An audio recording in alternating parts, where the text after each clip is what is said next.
All right, guys, welcome to Team Liquid Legends Live Edition. What's up, everybody? First off, I just want to say a huge shout out to Coinbase for bringing this all together for us, and yeah, huge shout out to Coinbase. The first one we're bringing out is a clip from when you're winning your first tournament in the stint of the Grand Slam. We're gonna walk through all these rounds and we're gonna have a look at it, and I'm curious to what you guys, if you remember, because this was in Sydney, if I'm not mistaken. I am Sydney. You're going up against Fnatic in the final, and by this score, it doesn't. On the fifth deciding map, it doesn't look like a close game, but if I remember correctly, you guys were owning it in this tournament, and then all of a sudden you got a tough match against Fnatic in the final. Do you have any memories from this game that pops up? I mean, I don't think like anything really too specific, but I do believe like this was one of the bigger events, and this event just had like no Astralis though during that time, and I think during that time the biggest thing that we were thinking about was just getting our first big tier 1 international win. It's like with Liquid it was always like second place, or just like winning more of the smaller events. So I think like during this time, especially when the games are getting this close, we were thinking about like, damn, this is our chance now to finally win a tier 1 event, and and say like, yeah, we've finally done it. So yeah, I think that's like a big thing that we're thinking. It's hard to remember exactly what was going on too much into the rounds, but. Do you remember the vibe of the team back then? Because this was the first big tournament you won, internationally speaking. That was kind of, set you on for the Grand Slam, basically. Do you remember if the feeling and the practice leading up to the tournament was any good, or did it just happen?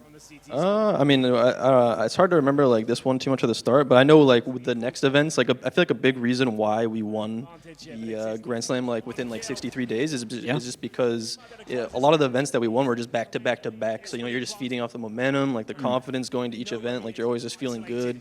You're winning each event after the next. So we're always like really super confident. And yeah, I think like the biggest thing that changed that year, and the biggest piece in my opinion, was bringing in Stewie. I think Stewie just had like a lot of input on like how things should be ran and how things should be done in terms of like our team atmosphere at times, whereas before like we would kind of be too down on ourselves and we didn't really have someone there to really pick us up that much, whereas Stewie 2K was a completely different person, like he was always loud, trying to hype everyone up, and make sure everyone's on their game until the very end. So yeah, adding Stewie was like a huge part of the reason why we had a lot of success in 2019, especially in our Grand Slam run as well.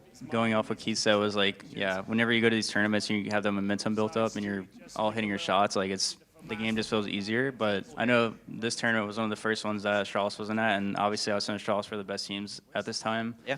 And we knew that like there was less competition because they weren't there, and we knew that we had to win this event in order to like solidify ourselves as one of the best teams in the world. And winning this event was huge because it was like the first step into like winning, like this was like one of the biggest tournaments we've ever won. You're talking about it being the first win. The tournament took place in Sydney, if I'm not mistaken. Astralis wasn't there due to device having some travel issues, etc. Leading up to this period, you, as Keith said, you had a lot of finals against Astralis where you quite couldn't get over the finish line. Was that extra motivation for you guys, knowing that, okay, Astralis is not here, so we're supposed to be the best team? Yeah, definitely. I mean, all of 2018 we were in second place, so I mean, we knew that them not being there, like we had to get this victory, and that's what we did.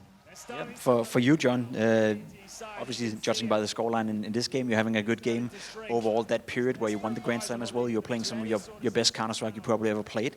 Do you remember if there was anything clicking for you going into this period of tournaments, or as Nick and Keith said, was it just, it was the start of something good? I think that we all just, felt a lot more comfortable like in our game. I remember Jake had like a lot of ideas for how he wanted like us to do a lot of the rounds, like how Keith is saying. And it's obviously kind of similar now how we feel in terms of us having like a very defined like structure of how we want to play a lot of the rounds out.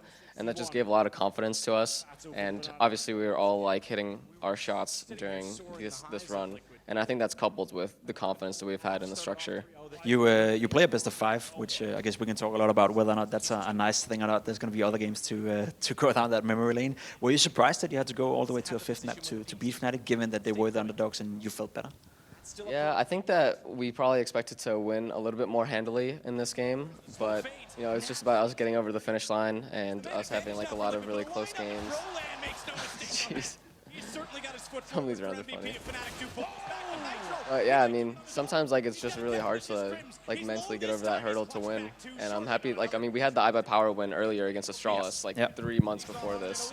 So it's nothing like too crazy new, but this was in front of like a really big crowd. In Sydney as well, we talked a little bit about the heavy scheduling of traveling, like constantly being on the move, constantly spending hours in a plane. Playing a tournament in Sydney where you obviously will be jet lagged and you will be a little bit out of your comfort zone.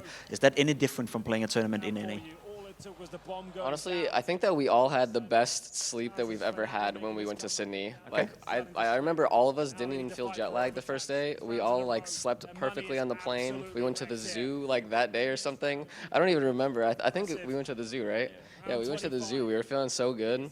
So, I mean, it just kind of depends. I don't know. Maybe the Australian time zone is just perfect for us somehow. But coming to EU, it's definitely harder jet lag-wise. I'm pretty sure there's a lot of people, wanting to know whether or not, when you lift the trophy in a situation like this, is this planned beforehand, or do you just take it as it comes, given that you have won a lot of trophies? Well, by the time we won the Grand Slam, we were making sure that each one of us got to hold a trophy. Okay. So even our coach. Yeah, even your coach. That was noise. That was the first one. The second one, you said you don't remember where you went to. That was Dallas at home soil. You played a final against ENCE. Back when ENCE was a good squad, the Finnish one of its kind. You're on a third map again, playing Inferno once more in a final. Do you remember anything from this game whatsoever? I think, yeah, because ENCE was decent, right, at this point. And like they were like up and coming and stuff, so I don't remember like the specific details of the game, but I know this was one of the closer games that we played in the finals. John, you said that it all meshed together as well, given it happened over 63 days, right? This is the second one. This is in Dallas at home soil. Does it mean more to win a tournament at home soil for you guys than it did to win one in Sydney, or is it more or less the same? I think that it was definitely way more fun because like I've had like some people that come to the tournaments. I think that's like the biggest difference when you have people that like you care about that come to the events and support you, and like you get to cherish the win with them. So I think that's like the biggest thing that makes it more special. Do you remember anything distinctly from this game itself? You said it was a closer one. You felt like this final was harder than the first one? I just remember 2 finals against ENCE, and I'm pretty sure this was the close one and the other one was not close. Okay. That's all I remember. It looks pretty close on a third map. Yeah, this one ended up getting close, but I don't really remember anything from this game. Are you clutching now? The little Brax, the throw the gun, the USP. You should have hit that, yeah. You should have hit that. I should have just like swung that harder. I don't know what I'm doing right there. Yeah, we talked about Nick and the fact that the game has evolved a lot ever since he went back from Valorant, coming back to CounterStrike, and even in my time as well. I feel like anti-stratting and preparing for opponents today is much more detailed in a way. It's much more used as well. Would you argue that in this period when you won the Grand Slam, was it easier to be well prepared, or did you put in as much effort as you do today as well? I would say that now it requires a lot more time, and I'd say back then it was easier to just play your game. I even remember a lot of people in interviews like saying that we were just going to play our game and blah blah blah, yeah. And it was because you could just do that because most of the teams back then, like of course it was still like a very high level, but the way that people play the game now, it's so much more detailed and structured, and everything has a reason. Nobody's just throwing something randomly. So it's a lot. So in that sense, like it's easier to like have a more planned anti-strat compared to back then. Nick, John said that he had a couple of friends in the crowd as well at an event in Dallas like this on home soil. Are you bringing friends, family, etc. to events like that, and is that helping you to perform?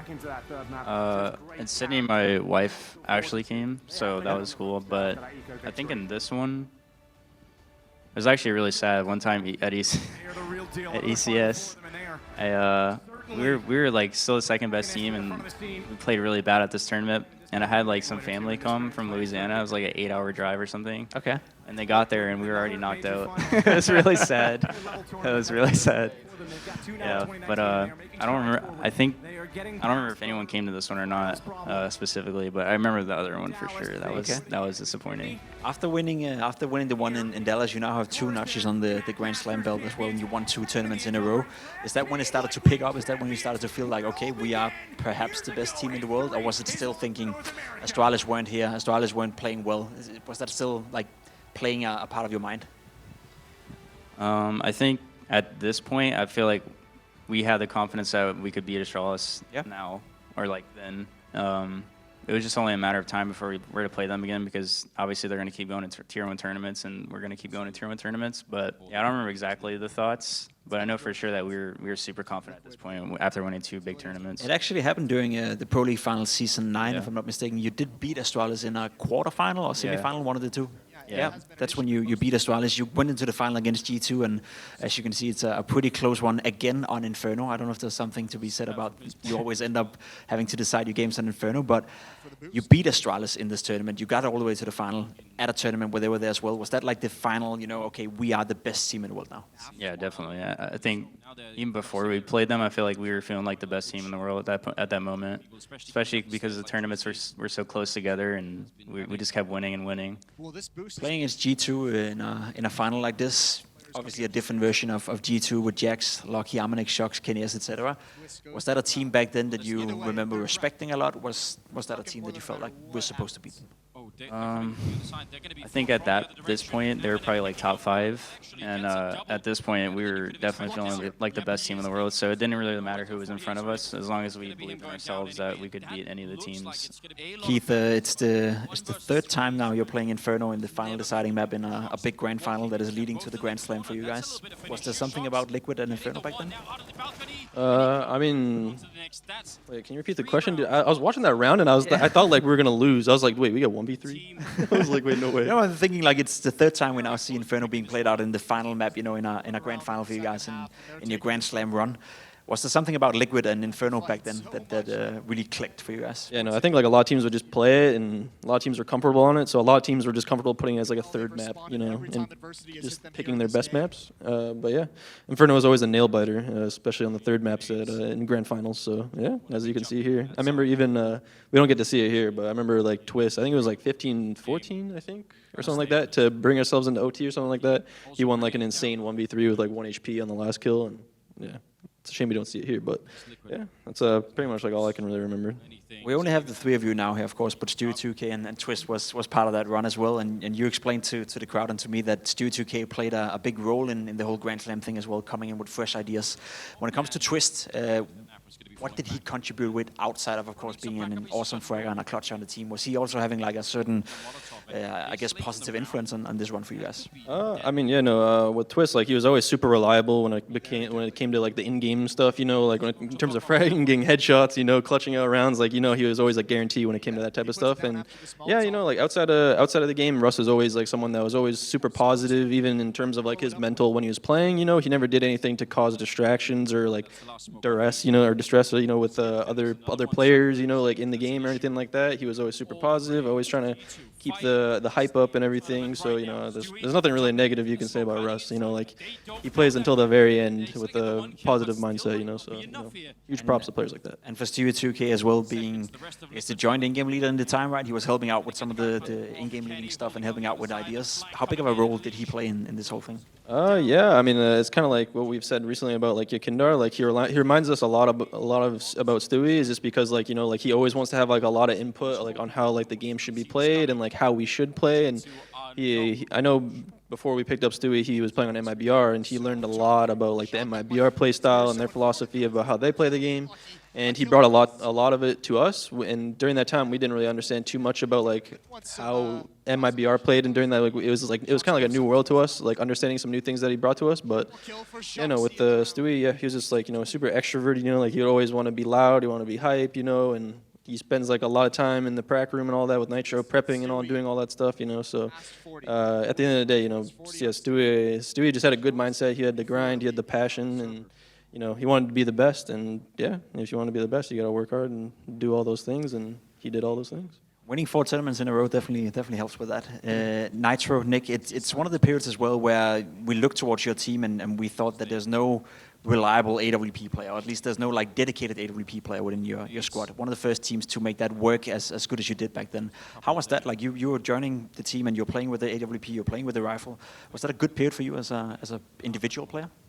Yeah, I love using the crutch. It's really amazing. You can just shoot someone one bullet and they're gone. It's really nice. No, but I've always liked sniping in any game I played. Obviously, when I first started playing CounterStrike, I wasn't like a main op or anything, but I always enjoyed picking up the weapon and using it freely or whenever I felt like I could hit some shots with it. But actually, we changed main oppers on like pretty much every map. I was main opping on like maybe 3 or 4 maps, and then Stewie would op on 1 or 2, and so we're kind of tossing it around a little bit. So it was like kind of hard to say as consistent as a main opper would be as if they were to have it on every single map. And then some maps I'd be opping on T sides, and then we'd have another person opping on CD, like even Keith was opping on, I think, Inferno at one point or something. So we changed it up a lot, and I think it was actually pretty hard for the opponents to understand like how our op mentality is going to be, and because we all have different styles of opping, right? So I feel like it was actually pretty good in this run, like not having a main op as bad as that sounds. Yeah. Worked out pretty well. And during this, I think the AUG was good. I don't know. This wasn't the Krieg meta, right? Yeah, there's the Yeah, thank God I didn't play on that one, but the AUG was pretty good as well. So everyone was scoping in at this point. not a bad win. It's 3 tournaments in a row, and at that point you're only 1 away from the Grand Slam. Do you remember if that was a thought of mine during that period? Like, did you remember like, okay, guys, we're getting close to this now? No, I don't think we were like too stressed about it. We knew that Cologne was the next big step, and we just had to stay focused on what's ahead of us, and that's exactly what we did. Nothing too crazy. What about this one then? We're moving on to Cologne now, the 4th in a row. 63 days has gone at this point, and you are very, very close to winning the Grand Slam. I'm sure you guys must remember this one and say that you're saying that you can't really remember back far, you know, but you're winning the Grand Slam right here. You're taking down Vitality in a final in an arena like Cologne.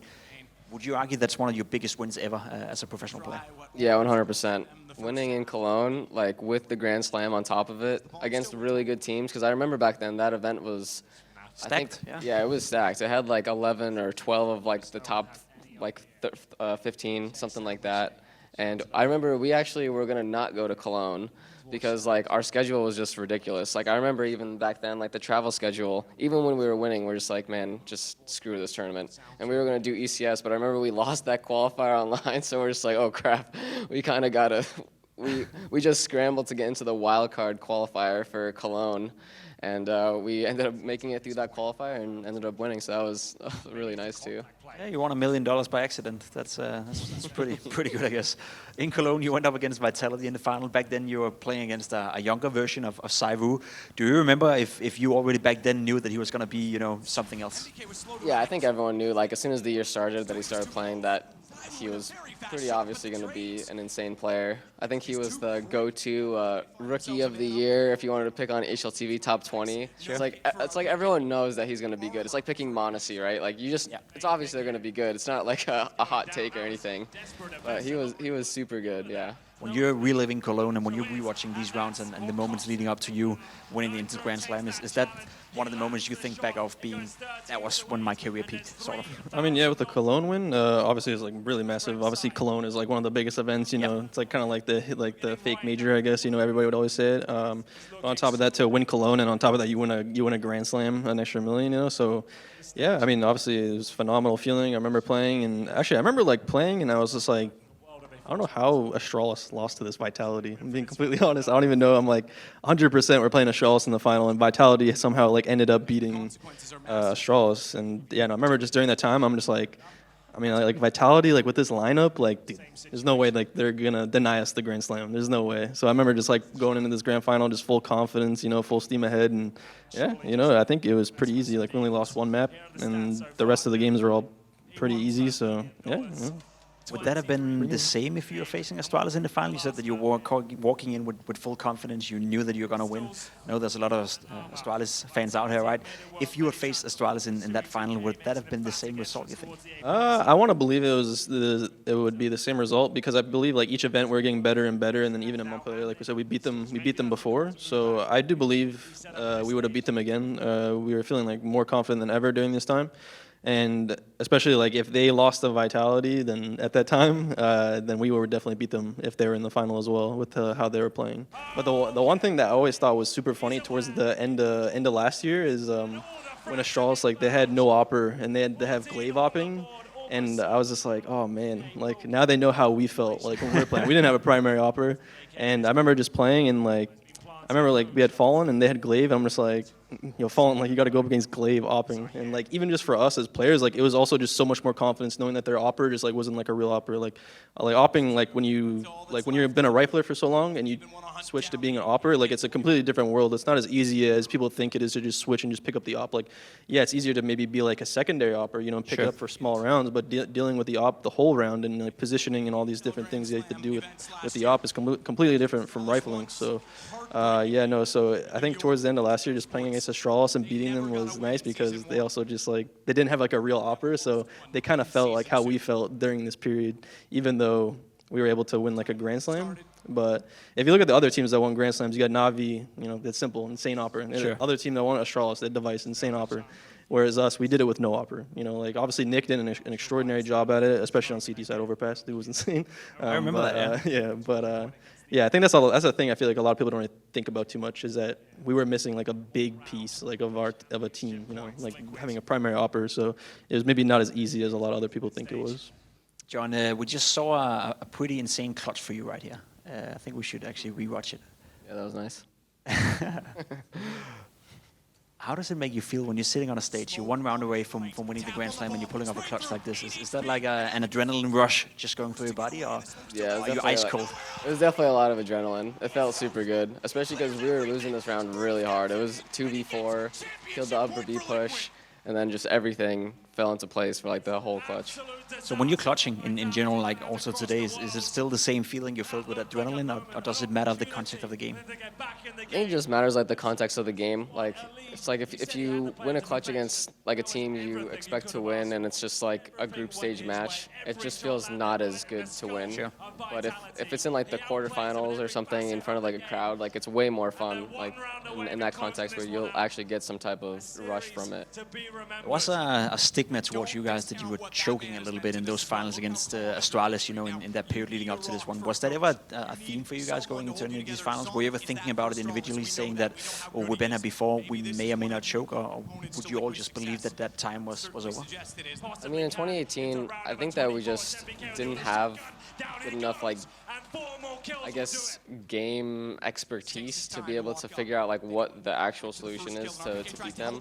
Like, we didn't have, like, the X factor to figure out exactly macro-wise how we're gonna like win the rounds. It felt like we were always on like the back foot, but we're just like learning from them instead of like actually beating them.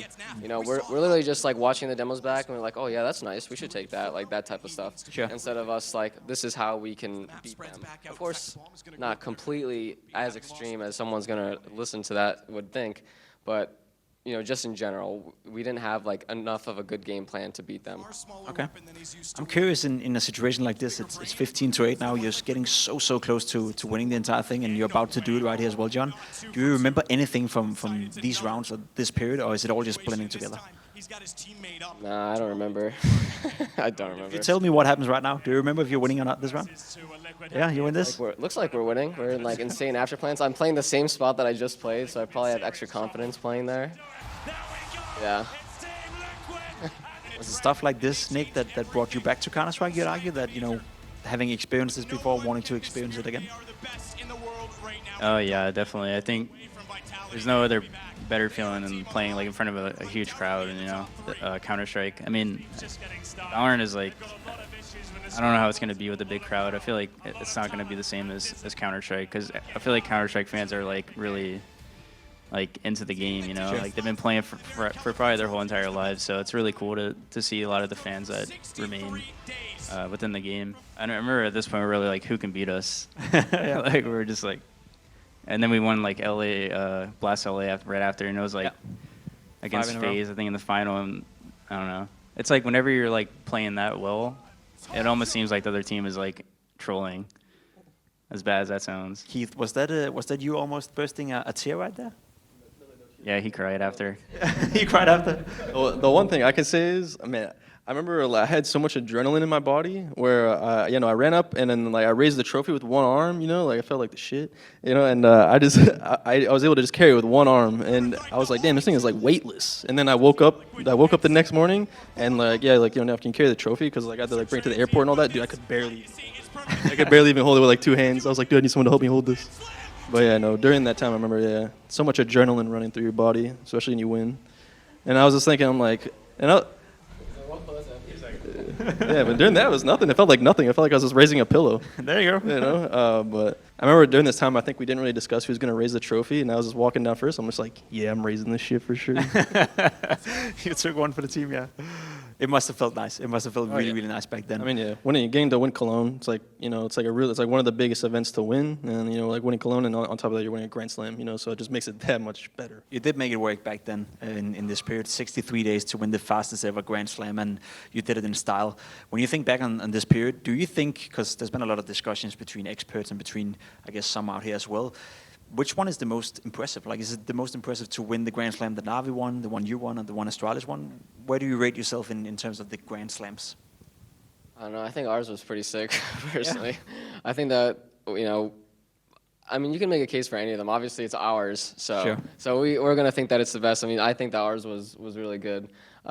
Just having the stature of opponents that we played, you know, for the time, who we beat, like during it, especially like Cologne. To top it off, like it feels like insane. It's like from my perspective. Yeah, on that note, I think we should leave it, right? It was a pleasure to relive some of these moments with you guys here, part of the Liquid Legends Live. It's been great for you guys to come out as well. And yeah, you said you couldn't remember much, Keith, but I'm pretty sure I saw you smile throughout some of these clips as well. So you must still have some distinct, you know, good memories of this period. Yeah, some happiness. It was a pleasure for you guys to come out, and once again, thanks for watching.